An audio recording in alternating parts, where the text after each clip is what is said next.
Coming up on Mountain News this morning, Kentucky doctors say tens of thousands of children are behind on their vaccinations due to fears surrounding COVID-19. And we take you to Powell County, where community members are taking it upon themselves to care for those at a higher risk in their communities.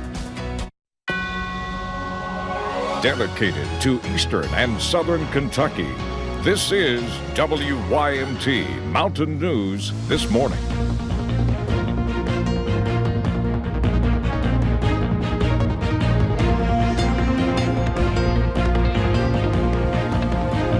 Good morning, I'm Lacey Roberts, and thank you for joining us on Mountain News This Morning. Today is Tuesday, June 23rd, a start to a beautiful day, and we know that rain's going to come in, and it's also Election Day, so you're going to need that umbrella out there with you. Let's bring it in Brandon Robinson to give us a look at when that rain might be happening, but it might just be handy to have the umbrella all day, right, Brandon?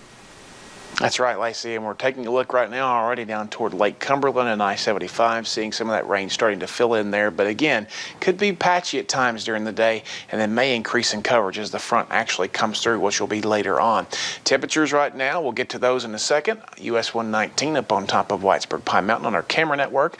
Looks pretty good up there, no fog issues this morning. Maybe had a little bit of rain up there last night. The road looks kind of wet there in that shot. Temperatures now 64 in Wise, up to 72 Irvin, Moorhead, Jackson, and Prestonsburg. That's kind of a range this morning. A lot of folks running in the mid to upper 60s and right around 70. We'll say maybe 68 by the time we get to 7 o'clock this morning. Scattered chances for rain will pick up and linger throughout the daytime hours, and we could hear a rumble of thunder or two as we head deeper into the afternoon. Look at that sunset. Almost 9 o'clock tonight. Even though you may not be seeing it, it'll be light until almost 9 o'clock. It's love summertime for that. Not good for sleeping when you work the morning shift. I'll have the rest of the forecast coming up here in just a little bit. Lacey. Thank you, Brandon. And voters across Kentucky who did not vote absentee will head out to vote in person today. And most counties only have one polling location, but a few have two. Knox County is one of those places, and with 15 positive cases and a county of 30,000, those polling locations look a little different this year.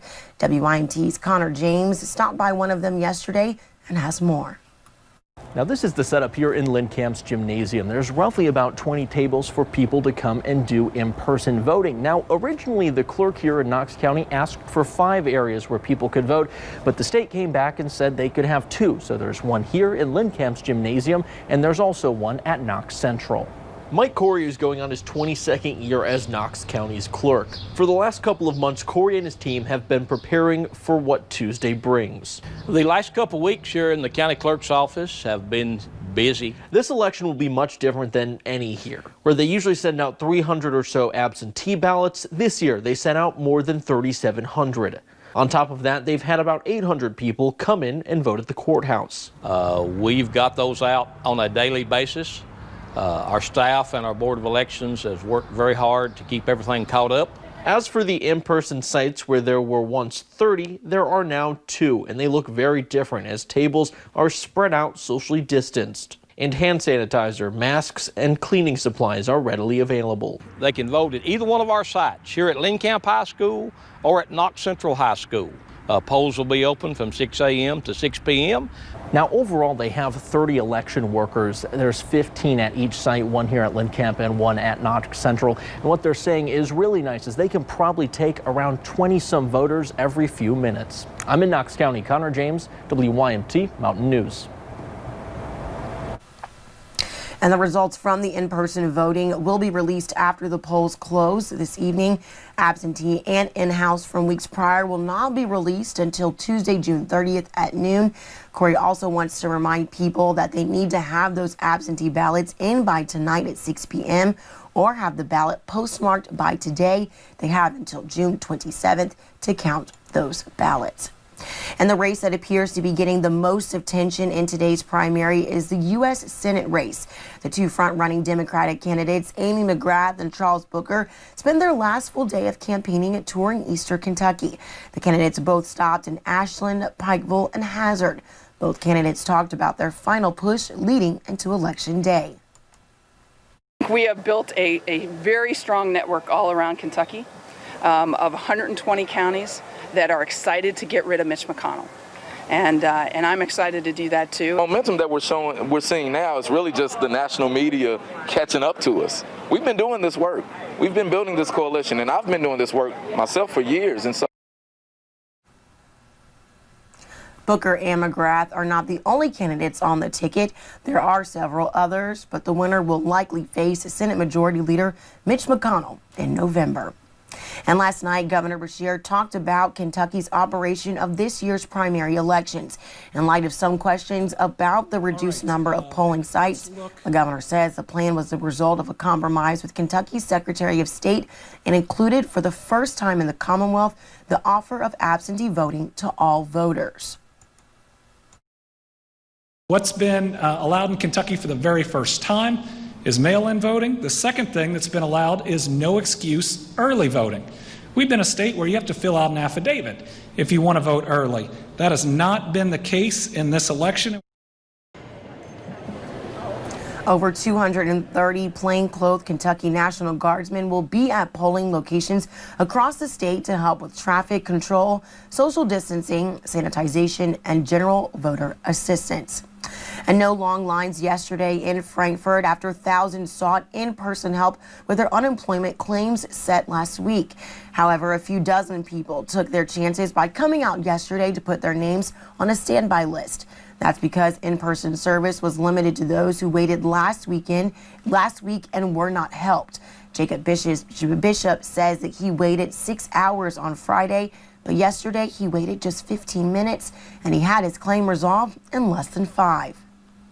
The problem was there was a question that asked if I was able to work full-time excluding restrictions due to the COVID-19 pandemic, and I put that I was not available. I answered that question incorrectly. State officials say that they helped 2,300 people with claims last week. They are working on plans to help more this week.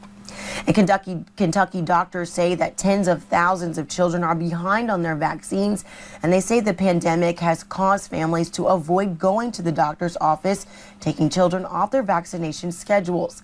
Norton Healthcare in Louisville says at least 36,000 children are behind, and that not staying up to date could put children at risk from other diseases like whooping cough, meningitis, and measles.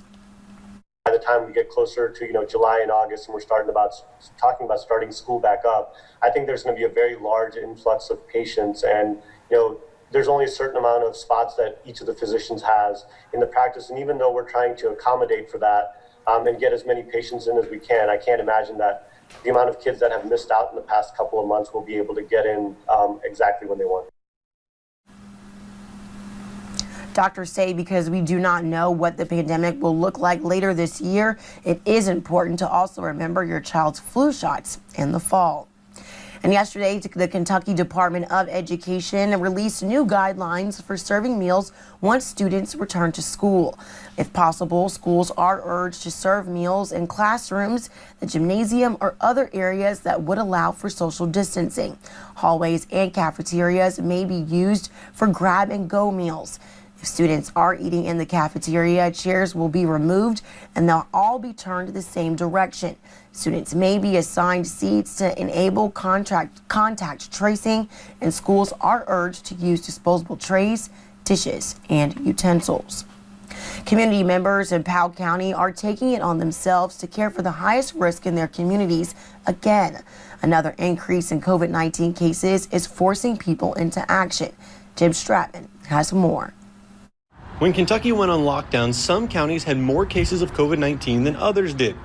Powell County was one of the others. During that point, in being closed, we had only 1-2 cases confirmed. I think as of today, we've had a total of 7 cases. Michael Frazier took it upon himself to help his neighbors during that initial phase and started the Powell County Corona Crisis Center. And we wanted to find a way to bring some sort of comfort to those individuals without having to sacrifice essential necessities just for momentary bits of safety. The Crisis Center acts as a hub to help get the highest risk members of the community essential supplies, medicine, and food. Frazier tells me that initially the help center needed some help itself in convincing the community that they were there to serve them. Now that it's coming back for a second time, the community is excited. Having a free delivery service without somebody trying to send a certain message to you without charging you, that was something that they had to believe themselves. So doing things like that, that's where we really had to engage and fine-tune our processes. In the first round, we did over 60 deliveries.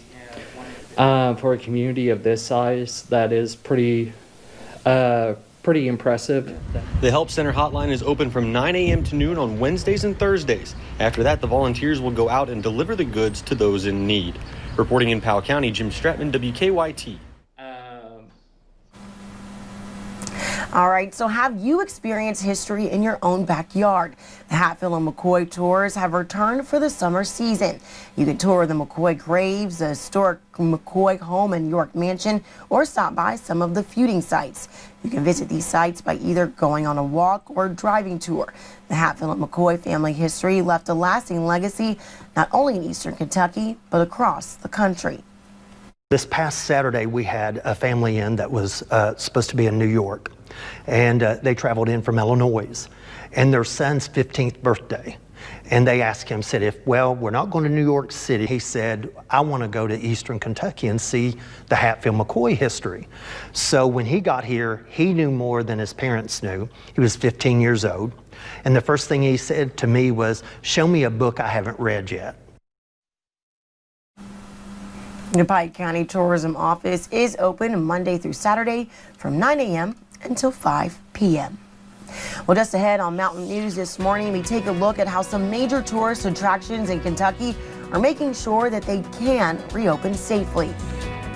A few showers are getting the act together back out toward Lake Cumberland. We'll track those for you, and the cold front coming up here in about 3 minutes.